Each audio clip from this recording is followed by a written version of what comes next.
siamini sana katika kile ambacho anakifanya Vinicius Junior, hata kama amekuwa na ubora ambao unamtofautisha na wachezaji wengine. Lazima aelewe ya kwamba yupo na wachezaji wengine uwanjani na wote ni sawa vile vile. Bwana, kwa sasa hivi tabia ya utukutu wa Vinicius Junior imeweza kumuibua mpaka rais wa FIFA Gianni Infantino katika mchezo wa UEFA uliochezwa katika uwanja wa Light kati ya Benfica dhidi ya Real Madrid hapo jana.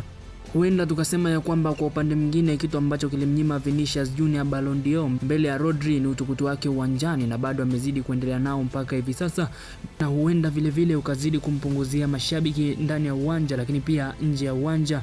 Lakini huenda kwa sasa hivi mashabiki wa Real Madrid wakawa wapo upande wa mchezaji wao Vinicius Junior, lakini mashabiki wa soka ulimwenguni wakawa wamesimama upande wa Cristiano kutokana na vitendo ambavyo Vinicius Junior amekuwa akivifanya uwanjani siku hadi siku.